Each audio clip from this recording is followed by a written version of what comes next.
আল্লাহর অশেষ রহমতে আরও একটা সকাল দেখানোর সুযোগ হয়েছে। আলহামদুলিল্লাহ। হ্যালো গাইস, কি খবর সকলদের? আশা করি সপ্তাহে ভালোই আছেন। আলহামদুলিল্লাহ, আমরাও ভালো আছি। তো এই যে হইল ভোর সকাল, আনুমানিক বাজে 5টা 8 মিনিট। তো এই সকাল সকাল ঘুমাতে উইটা গেছি গা। তো ঘটনাটা পরে কইতেছি যে কেরা এত সকাল সকাল ওইটা আমি কাম কাজ শুরু করে দিছি। তো প্রত্যেক দিনের মতোই ঘুমতে উইটা সকাল সকাল আগে যেগুলো আমি মানে নেসেসারি কাজগুলো করি সেগুলোই করতেছিলাম। তো বিষয়টা হচ্ছে আজকে বাইত মেহমান আইবো, আর মেহমান আইবো দেখে আমি খুব ভোরে উইটে কাজ কাম শুরু করে দিছি। কারণ আমার মাইয়া ঘুমাতে উইটাকে লাগে আমি আর কোনো কাম কাজ করতে পারি না। মানে মাইয়া খেলে আমার গোলর লেগে কান্দাকাটি করে। তো মাইয়ার কান্দায় থুয়ে তো আর কাম কাজ করন যায় না। তো এর লেগে সেই ঘুমায় থাকতে থাকতে আমি সব কাম কাজ শেষ করে বয়ে থাই।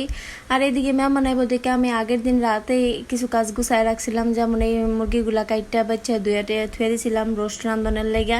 আর এদিকে সব বাজারগুলা হাতের কাছে রেখে দিয়েছিলাম যেন সকাল সকাল উঠে আর আমার কোনো হ্যাসেল না হয়।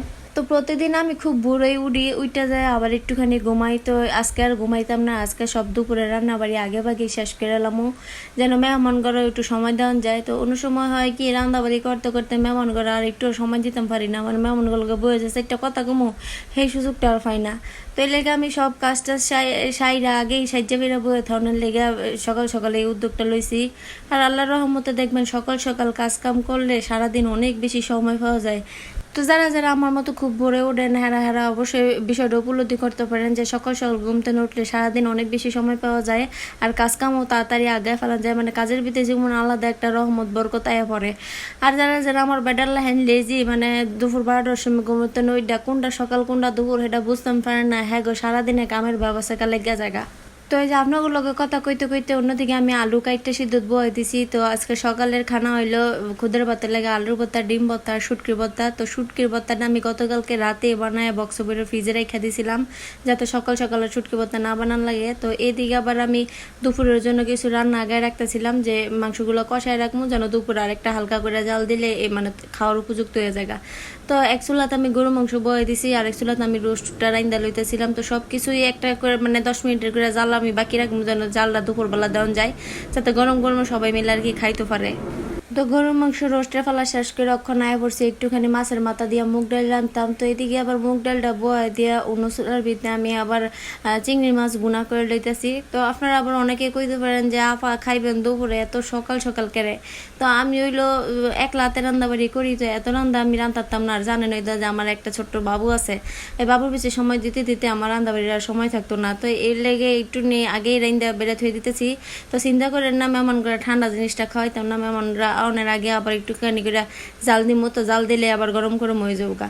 তো এইদিকে দুপুরে রান্না শেষ করে লেছি আমি আপনাগুলোকে ফেসাল ফাটতে। আর অন্য এইদিকে আবার আমি যে খুদের ভাতটাও রান্দা লেছি সকালের নাস্তা। তো দুপুরের পোলাওটা বাকি রয়েছে খালি। তো দুপুরের পোলাওটা আমি রানবো একেবারে মেহমান আওয়ার আগ মুহূর্তে। তো পোলাওটা যাতে একটু গরম গরম থাকে, কারণ পোলাওটা ধর দ্বিতীয়বার জাল দেওয়া যেত না। তো এই যে দিকে আমার কি কি রান্দাবাড়ি করে লেছি আপনাকে দেখা লইতেছি এক ঝলক করে। তো আমার বক খুনতে আপনারা ভিডিও দেখে লইতেছেন, তো এই লেগে আমি আলাদা করে কিছু কইলাম না। তো যেহেতু রান্দাবাড়ি শেষ আর প্রচণ্ড গরম, তো চিন্তা করলাম সকাল সকাল একটা ফাইন করে শাওয়ার লইলেই। তো ওখানে কটা বাজে লোন আপনাগুলোকে একটু শেয়ার করি। তো ওখানে বাজে হলো সকাল 8:30, মানে সকাল 8:30টার মধ্যে আমার সকালের রান্না দুপুরের রান্না সব কিছুই কমপ্লিট আলহামদুলিল্লাহ। তো অফ ক্যামেরায় সকালের নাস্তাটা খাওয়া দাওয়া কমপ্লিট করে লাইছি। তো যেহেতু মেহমান এসে মেহমানের সামনে এত বেশি ক্যামেরা বাইর করা যায় না, তো মেহমানের তো শরমে আবার খাওয়া দাওয়া করতো না। তো এই লেগে অফ ক্যামেরা খাওয়া দাওয়া শেষ করে ব্রেক টাইমে আবার আমি আমগুলো ছিলে লইতেছি। তো এই আমগুলো হইলে কেউ খায় না আমগো করে, আর খায় না দেখে আমগুলো পয়সা নষ্ট হয়ে যাইতেছে। তো চিন্তা করলাম একটুখানি ডিফারেন্টভাবে সবাই খাওয়াই লাই। তো এই পাকা আমগুলো দিয়ে আমি আম সত্য বড় মজার কারণে সবগুলি বই একলগে ছিলে লইতেছিলাম। আর এখন যেহেতু কোনো কামও নাই, তো চিন্তা করলাম এই ফ্রি টাইমটাতে আমি এই কাজটা করে লাই। তো তারপরে আবার দুপুরে খাওয়ার টাইম হয়ে গেছে গা। তো মেহমানরা খাইতে পারা কিছুক্ষণ আগে আমি 10-15 মিনিট আগে পোলাওটা বসাই দিছি। তো পোলাও হইতে খুব বেশি সময় লাগে না, সর্বোচ্চ 15 থেকে 20 মিনিট লাগে পোলাওটা হইতে। তো এই যে চক্কের পোলাওকে আমি পোলাও রাইন্দা লাইছি, জর্জরা পোলাও মাশাল্লাহ। তো এই যে এত কাম কাজের ফাঁকে দিয়ে আবার খাইতে বয়ে পড়ছি জামের ভর্তা। তো সবাই মিলে গল্প করতেছিলাম আর জামের ভর্তা খাইতেছিলাম। জামের ভর্তাটা মজাই হয়েছে।